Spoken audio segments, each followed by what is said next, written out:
Hi guys, thank you again for coming back here to my YouTube channel. Ngayon, kung bago pa lang po kayo sa ating YouTube channel, huwag pong kalimutang i-click ang subscribe button at i-hit na rin ang notification bell para lagi po kayong updated sa ating mga video. Sa ating video ngayon ay tatalakayin po natin ang use of surnames under sa Civil Code. Ang paggamit ng apelyido. Ay mga nangangarap na makabit ang apelyido ng kanilang mga jowa sa kanilang pangalan. Article 364 of the new Civil Code provides that legitimate and legitimated children shall principally use the surname of the father ng kanilang ama. Article 365, an adopted child shall bear the surname of the adopter. A natural child acknowledged by both parents shall principally use the surname of the father. If recognized by only one of the parents, a natural child shall employ the surname of the recognizing parent. Article 367. Natural children by legal fiction shall principally employ the surname of father. Illegitimate children referred to in Article 287, yung na-discuss natin sa isang video, shall bear the surname of the mother since illegitimate siya. Children conceived before the decree annulling a voidable marriage shall principally use the surname of the father. Dito tayo ngayon sa Article 370. Yung nag-asawa na si girl. Inasawa na niya ang kanyang jowa. So, the married woman under Article 370 of the new Civil Code may use her maiden first name and surname and her husband's surname, or her maiden first name and her husband's surname, or her husband's full name but prefixing a word indicating that she is the wife, no? Such as Mrs. So may tatlong option ang kasal na babae kung anong pangalan ang kanyang gagamitin. Either her maiden first name and surname and add her husband's surname, or her maiden first name and her husband's surname, or pwede niyang gamitin ang Mrs. and followed by the husband's surname. In case of annulment of marriage and the wife is the guilty party, she shall resume her maiden name and surname. If she is the innocent party, she may resume her maiden name and surname. However, she may choose to continue employing her former husband's surname unless the court decrees otherwise, or she or the former husband is married again to another person.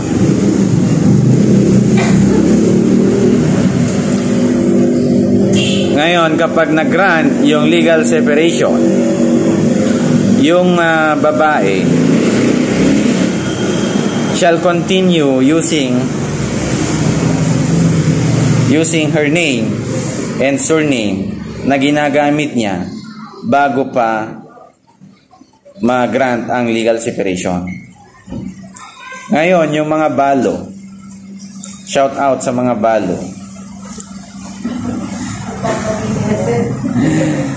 Meron kasi sa amin, feeling balo. Balo talaga at gustong mabalo. A widow may use the deceased husband's surname as though he were still living in accordance with Article 370 of the new Civil Code. Now, in case of identity of names and surnames, the younger person shall be obliged to use such additional name or surname as will avoid confusion.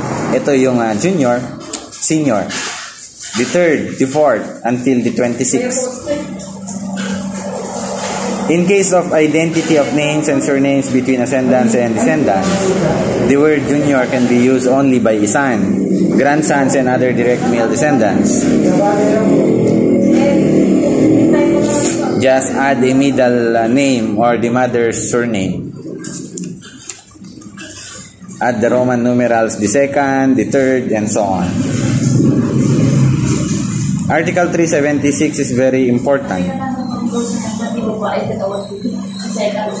or very remarkable article in the new civil code, because Article 376 states that no person can change his name without judicial authority. Hindi mo pwedeng palitan ang iyong pangalan without a judicial authority. Before kasi, hindi mo pwedeng palitan ang pangalan mo nang hindi ka nagpa-file ng petition for correction of entries to your certificate of live birth sa korte. And the court will order you or will order the local civil registrar to alter your entries to be corrected noon. But now, due to the passage of Republic Act 9048, authorizing further the local civil registrar to change the first name of a person in his certificate of live birth. Yun lang ang ina-allow ng Republic Act 9048 before. But RA 9048 was amended or superseded by the Republic Act 10072. Sa Republic Act 10072, hindi na lang first name ang pwedeng ipalitan sa entry sa Certificate of Live Birth ni Civil Registrar. Pwede na rin ang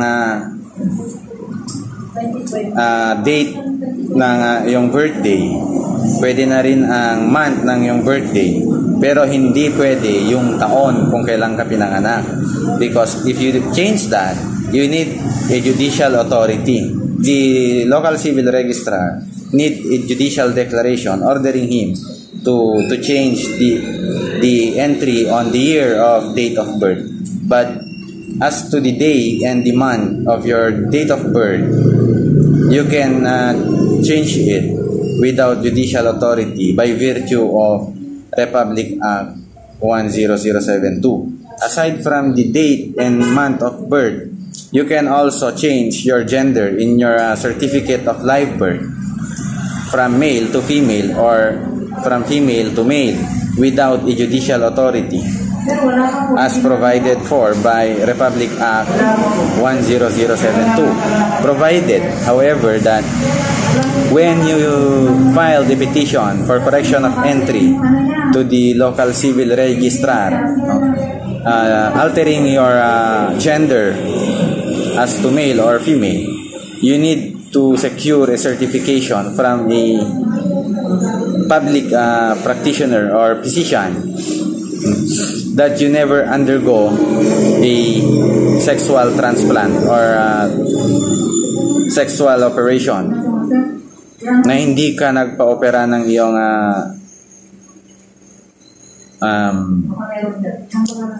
sexual, anong tawag doon? That you never undergo a sexual reassignment, na hindi ka, you need a certification from a physician that you have never undergone a sexual reassignment. And of course, you need to secure from the National Bureau of Investigation or any concerned agencies that you do not have any case or pending case for you to change your gender, date of birth, month of birth, relying on Republic Act 10072. Okay, dahil sa 10072, yun na yung hindi mo na kailangang pumunta sa korte para mag-petition for correction of entries sa iyong certificate of live birth. Dahil dahil pwede ka nang mag-file ng petition to the local civil registrar together with the requirements, and the local civil registrar can change or correct the entries into your certificate of live birth without judicial authority. Okay? That is the exemption, or that is the changes made in Article 376. That is the changes or amendments of Article 376 of the new Civil Code. Now, yung paggamit naman ng aliases or pen names, no? The employment of pen names or stage names, screen name, mga artista mahilig sa ganyan, or talagang ganyan, may screen name sila, hindi naman nila totoong pangalan, is allowed by the code, provided it is done in good faith and there is no injury to a third persons. Pen names and stage names cannot be usurped. The unauthorized or unlawful use of names of another person or surname of another person gives a right of action to the person na ginamit mo ang pangalan or apelyido under our civil code. Okay? You are civilly liable when you use unauthorized or unlawful use of a person's name or surname. So that is the rule on use of surnames under our new civil code, and supplemented or amended by Article 376 lang ang inamend ng Republic Act 9048, and later on amended also by Republic Act 10072. Ito yung hindi ka na pwedeng or wag ka nang pumunta sa korte para papalitan ang iyong first name, ang iyong araw ng kapanganakan, buwan ng kapanganakan, hanggang buwan ng kapanganakan lang. Pero yung taon, kailangan mo na yan ng judicial order. Okay? Pero kung buwan at araw lang ng iyong kapanganakan, Republic Act 10072, sinasabi niya, punta ka kay civil registrar, doon ka mag-file, huwag sa korte. Okay? At ang iyong gender, provided na meron kang certification from a physician that you never undergo a sexual reassignment, hindi ka nagpapalit ng iyong sex parts, and a certification from NBI or any concerned investigative or any concerned offices, government offices, that you do not have any pending case or whatsoever. So yun ang mga requirements for you to avail Republic Act 10072 without obtaining a judicial authority from the court to amend or alter or correct your entries in your certificate of live birth. So that's all, and I hope you may napulot kayo, lalo na sa pagpapalit ng inyong mga maling entry sa inyong mga certificate of live birth.